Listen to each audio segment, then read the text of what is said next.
오늘 말씀은 잠언 16장 1절로 15절입니다. 요절은 1절입니다. 마음의 경영은 사람에게 있어도 말의 응답은 여호와께로부터 나오느니라. 말씀의 제목은 사람의 경영과 주님의 응답입니다. 우리는 한 해를 보내고 새해를 시작하는 시점에 서 있습니다. 이때가 되면 누구나 자기 삶을 돌아보며 새로운 계획을 세웁니다. 그러나 우리가 이미 경험으로 알고 있듯이 계획을 세운다고 해서 그것이 반드시 이루어지지는 않습니다. 왜 그렇습니까? 첫째, 사람의 계획과 주님의 결정. 1절을 다시 한번 보십시오. 마음의 경영은 사람에게 있어도 말의 응답은 여호와께로부터 나오느니라.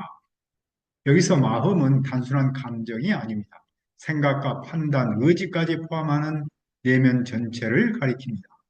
경영은 즉흥적인 생각이 아니라 의도적이고 체계적인 계획을 뜻합니다. 성경은 사람을 생각 없이 사는 존재로 보지 않습니다. 사람은 상황을 살피고 미래를 준비하며 계획하는 존재입니다. 계획하는 일 자체는 인간의 책임입니다. 그런데 중요한 점은 사람이 아무리 치밀하게 계획해도 그 계획이 반드시 이루어지지는 않는다는 데 있습니다. 그 이유를 이렇게 말하죠. 말의 응답은 여호와께로부터 나오느니라. 말의 응답은 단순한 말씀이나 대화 기술이 아니라 결정적인 순간에 내려지는 결과 방향을 의미합니다. 최종적인 응답은 사람이 만들어내는 것이 아니라 하나님께로부터 옵니다. 계획은 인간의 영역이지만 그 계획의 성취와 결론은 하나님의 영역입니다. 이 대목에서 우리는 두 가지 극단을 조심해야 합니다. 먼저, 어차피 하나님이 결정하시니 우리는 계획할 필요가 없다라는 생각입니다. 이것은 성경적 태도가 아닙니다. 하나님은 계획 없는 삶을 요구하지 않습니다. 오히려 계획 속에서 일하십니다.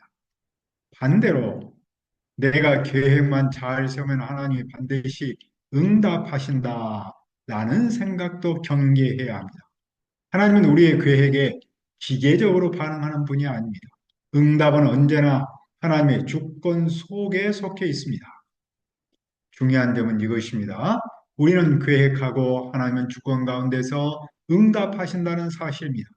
하나님은 우리의 계획을 무시하지도 않고 그렇다고 우리의 계획에 종속되지도 않습니다. 하나님은 우리의 계획을 보시고 당신의 뜻과 주권 안에서 응답합니다.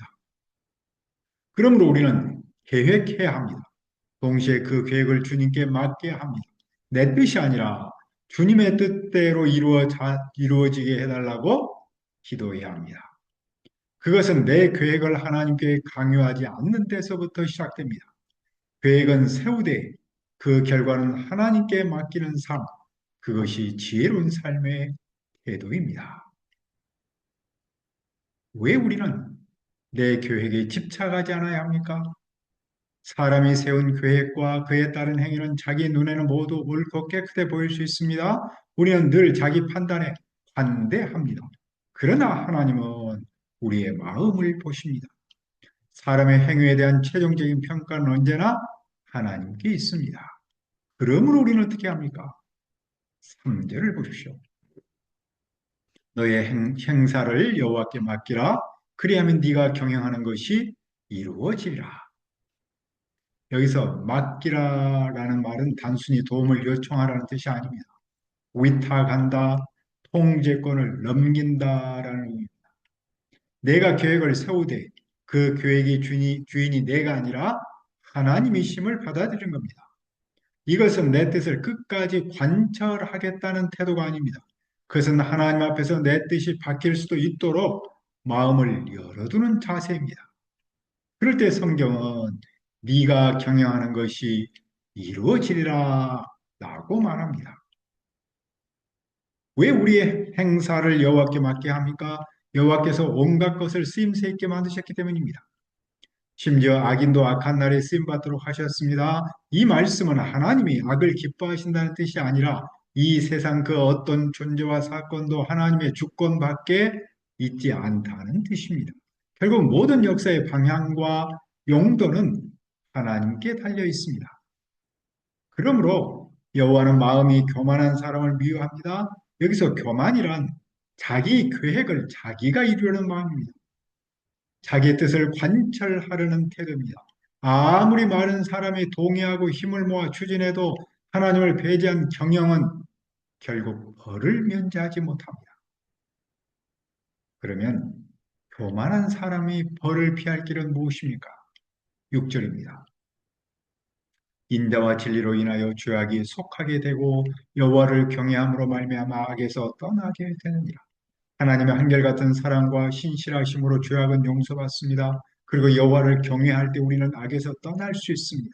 이 경외함이 우리를 다시 하나님께로 돌이키게 하고 우리의 계획을 하나님께 맡기게 합니다.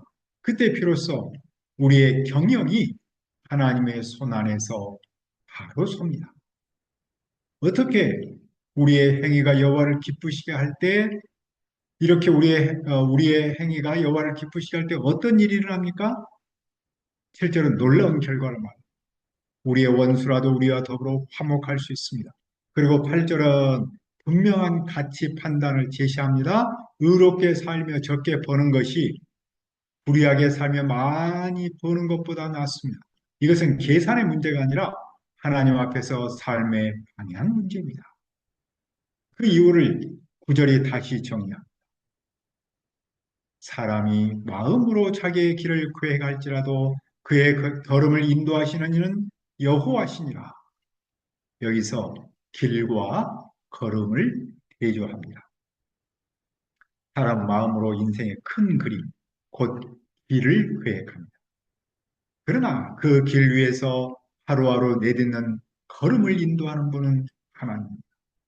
인도하신다라는 말은 단순히 방향만 제시한다는 뜻이 아닙니다. 걸음을 굳건히 세우고 하나하나 이루어 가신다는 의미입니다. 하나님은 삶의 현장에서 우리의 계획을 실제로 성취하도록 이끄는 분입니다. 우리는 결과에 집착할 때가 많습니다. 그러나 결과의 주권은 하나님께 있습니다. 그러므로 우리는 계획하되 그 계획을 우상으로 삼지 않아야 합니다. 우리는 길을 설계하되 걸음을 통제하려 들지 않아요. 우리는 결과를 지우고 살아가는 사람이 아닙니다. 우리는 하나님의 인도하심을 믿고 한 걸음씩 걸어가는 사람으로 살아가야 합니다. 이렇게 살기 위해서 우리에게 필요한 또 하나는 무엇입니까? 둘째, 하나님의 말씀과 왕의 통치. 10절을 보십시오. 하나님의 말씀이 왕의 입술에 있은즉 재판할 때에 그의 입이 그르치지 아니하니라. 고대 이스라엘에서 왕은 단순한 정치 지도자가 아니었습니다. 왕은 공동체의 최고 재판관이었고 재판은 행정 절차가 아니라 하나님의 공의를 드러내는 자리였습니다. 그래서 재판은 언제나 말의 문제였습니다. 왕의 한마디 말이 사람의 생사를 가르고 공동체의 방향을 결정했습니다.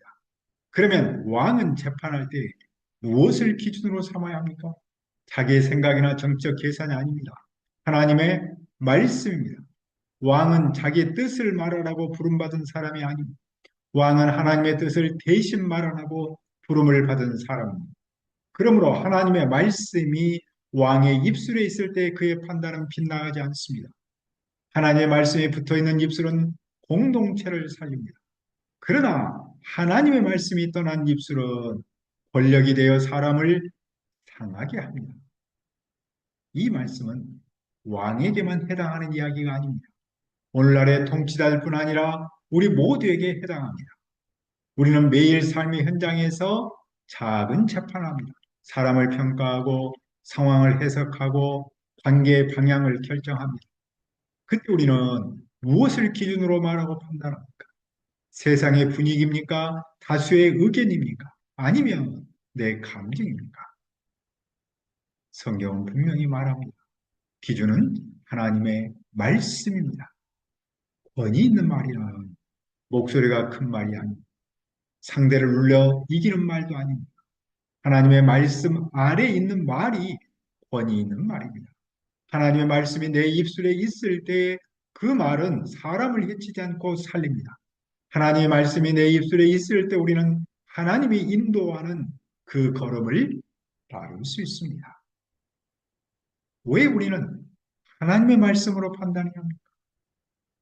공평한 저울과 접시 저울은 여호와께 것이기 때문에 재판이든 거래든 모든 판단에는 기준이 필요합니다. 그런데 그 기준은 인간이 힘으로 만들어낸 것이 아닙니다. 공평의 기준, 옳고 그름을 가르치는 자태는 하나님께 속해 있습니다. 정의의 기준은 시대의 합의나 권력자의 취향이 있지 않습니다. 하나님의 말씀에 있습니다. 그러므로 하나님의 말씀이 왕의 입술에 있을 때 그런 사적인 감정이나 이해관계를 넘어 정의를 세울 수 있습니다. 이 때문에 왕은 악을 행하는 일을 미워합니다. 왜냐하면 그 보좌가 공의로 굳게 서기 때문입니다. 통치자는 악을 묵인할 때 자리를 잃고 악을 미워할 때 자리를 지킵니다. 권력은 타협으로 유지되는 것이 아니라 공의로 유지됩니다.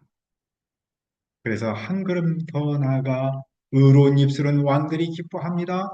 정직하게 말하는 자는 왕의 사랑을 받습니다. 참된 통치는 아첨하는 말 위에 세워지지 않습니다. 듣기 좋은 말이며 바른 말 위에 세워집니다. 왕은 진실을 말하는 사람을 통해 자신의 통치를 바로 세워갑니다. 그러나 동시에 우리는 왕의 권력이 얼마나 두려운지도 알아야 합니다. 왕의 진노는 죽음의 사자들과 같습니다. 왕의 분노는 단순한 감정 표현이 아니라 실제로 사람의 생사를 좌우하는 힘입니다. 그래서 이 분노 앞에서는 지혜가 필요합니다. 지혜로운 사람은 왕의 진노를 부채질하지 않습니다. 지혜는 또 분노와 맞서는 힘이 아니라 분노를 쉬게 하는 힘입니다. 반대로 왕의 은총은 어떤 영향을 미칩니까? 왕의 희색은 생명을 뜻합니다.